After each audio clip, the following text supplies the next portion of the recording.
क्या हैं शाइस्ता के बसपा में जाने के मायने। उत्तर प्रदेश के मुख्यमंत्री योगी आदित्यनाथ को एक बहादुर और ईमानदार सीएम बताकर चर्चा में आई पूर्वांचल के बाहुबली अतीक अहमद की पत्नी शाइस्ता ने आज बसपा की सदस्यता ग्रहण कर ली। शाइस्ता के बसपा की सदस्यता ग्रहण करने के क्या मायने हैं, ये बड़ा सवाल है, क्योंकि बसपा के सांसद घनश्याम चंद खरवार ने शाइस्ता को बसपा की सदस्यता दिलवाई। शाइस्ता के साथ सैकड़ों कार्यकर्ताओं ने भी बसपा का दामन थामा।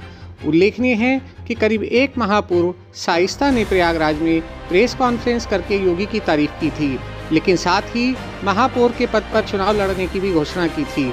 इससे पूर्व सहारनपुर में भी बसपा ने इमरान मसूद की पत्नी को उम्मीदवार बनाने की बात कही थी।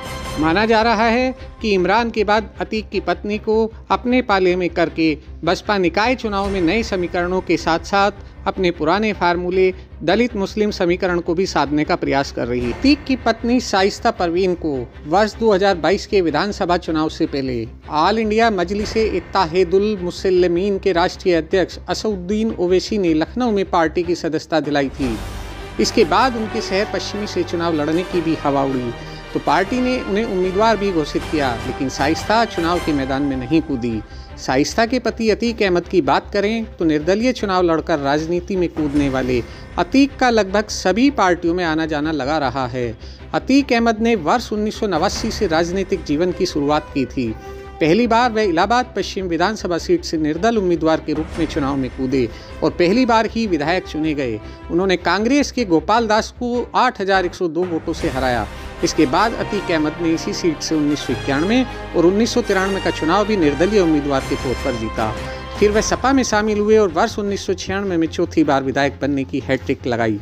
वर्ष 1999 में अतीक अहमद सपा का साथ छोड़कर सोनेलाल पटेल की पार्टी अपना दल में शामिल हुए और प्रतापगढ़ से चुनाव लड़े। हालांकि वह चुनाव हार गए, लेकिन 2002 में अपना दल ने अतीक को उनकी परंपरागत सीट इलाहाबाद पश्चिमी से टिकट दिया। इस चुनाव में अतीक अहमद को फिर कामयाबी मिली और वह विधानसभा पहुंचने में सफल रहे। वर्ष 2003 में मुलायम सिंह यादव की सरकार बनी तो अतीक अहमद एक बार फिर पलटी मारते हुए सपा में शामिल हो गए और 2004 का लोकसभा चुनाव लड़ा।